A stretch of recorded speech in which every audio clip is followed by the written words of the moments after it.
Ayoko sana na ikaw ay mawawala.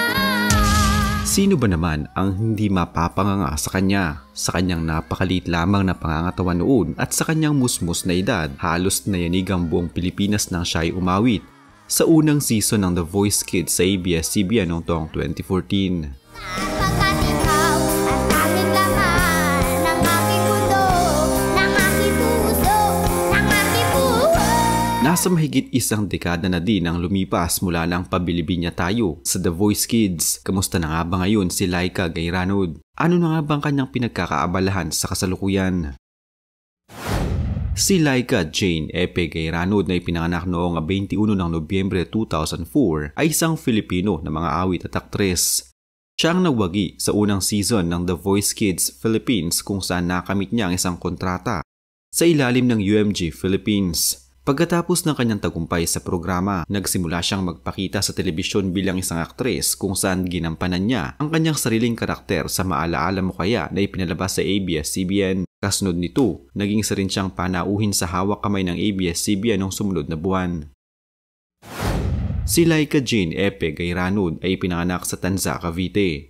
Lumaki siya sa isang lugar na puno ng pagsubok, kung saan ang kanyang pamilya ay umaasa sa pamumulot ng mga plastics at bote at iba pang mga recyclable na materyales upang madagdagan ang kanilang kita.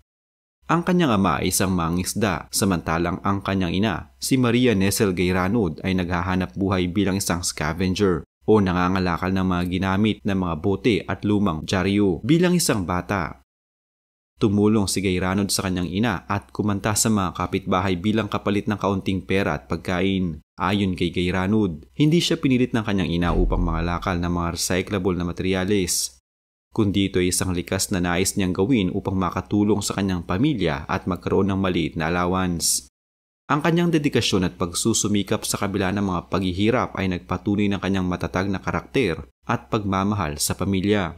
Noong 8 ng Mayo 2014, sa unang yugto ng The Voice Kids Season 1 ng ABS-CBN, ipinalabas ni Laika Gayranod ang kanyang natatanging talento sa pamamagitan ng isang makapangyarihang pag-awit ng kantang Halik ng Aegis. Agad na napukaw ang atensyon ni Coach Sarah Geronimo, kaya't pinindot niya ang button upang mapasama si Laika sa kanyang kupunan. Si Coach Leia Salonga naman, bagamat nais ding ipagpatuloy ang paglalakbay ni Laika, ay nagdesisyong huwag pindutin ang kanyang button, dahil naramdaman niyang ang dalawa ay may espesyal na koneksyon na nakalaan upang magtagumpay sa isang kupunan. Matapos ang auditions, si Gayranod ay dumaan sa battle rounds noong Hulyo 12, 2014 kung saan nakipagsabayan siya kay Isaac Zamudio at Lee Marcelino. Pinili nilang magtulungan sa pamamagitan ng pag-awit ng isang lahi ni Regine Velasquez. Sa kabila ng matinding kompetisyon, si Laika ay pinalad na makapasa at magpatuloy sa susunod na hamon. Ang sing-offs. Sa sing-offs, bawat isa sa mga contestant ay may pagkakataon na pumili ng kanilang sariling awitin. Isang pagkakataon upang ipakita ang kanilang natatanging estilo at personalidad bilang mga awit. Pinili ni Sarah Geronimo si Laika upang maging isa sa dalawang kinatawan ng Team Sarah sa live shows, kaya't nagpatuloy si Laika sa kompetisyon. Ipinamalas ni Laika ang kanyang talento sa pamamagitan ng awit na Dance With My Father ni Luther Vandross na may Tagalog na bersyon. Kung may pagkakataon na mayroon siya,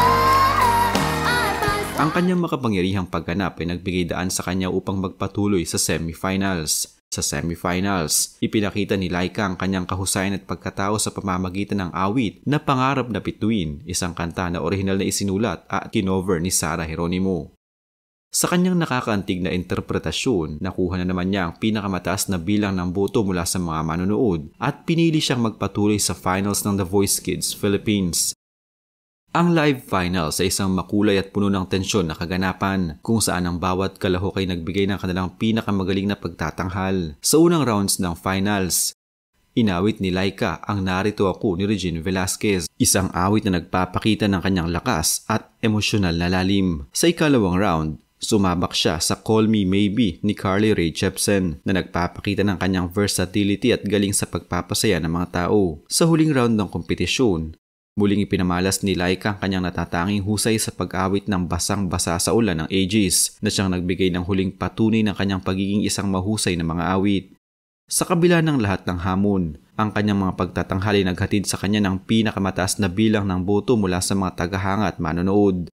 Sa pagtatapos ng kompetisyon, si Laika Gayranod ay tinanghal bilang kampiyon ng The Voice Kids Philippines Season 1, isang tagumpay na hindi lamang para sa kanya kundi pati na rin sa kanyang pamilya, na naging simbolo ng kanyang pangarap na makatulong sa kanila at makaligtas mula sa kahirapan. Ang kanyang tagumpay ay isang patunay ng hindi matitinag na dedikasyon, sipag at pagmamahal sa pamilya, pati na rin ang kahalagahan ng mga pangarap na patuloy na ginugugol sa hirap at pagsubok.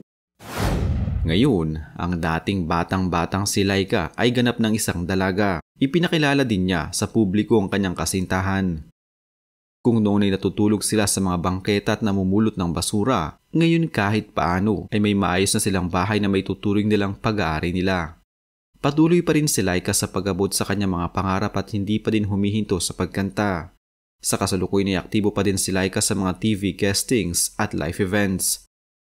Nagbago man ang kaunti ang timbre ng kanyang boses, hindi naman nagbago ang suporta sa kanya lalo na ng kanyang pamilya mula pa man noong magsimula siyang sumikat. Si Laika Gayranod na naging grand winner ng The Voice Kids Philippines noong 2014 ay isang inspirasyon sa mga kabataang may pangarap.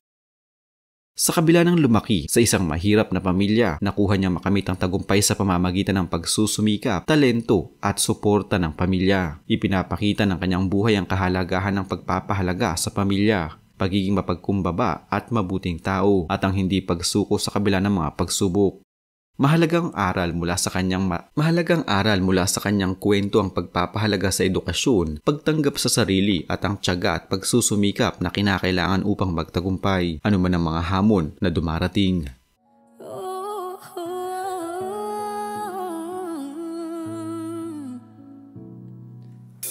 Ayun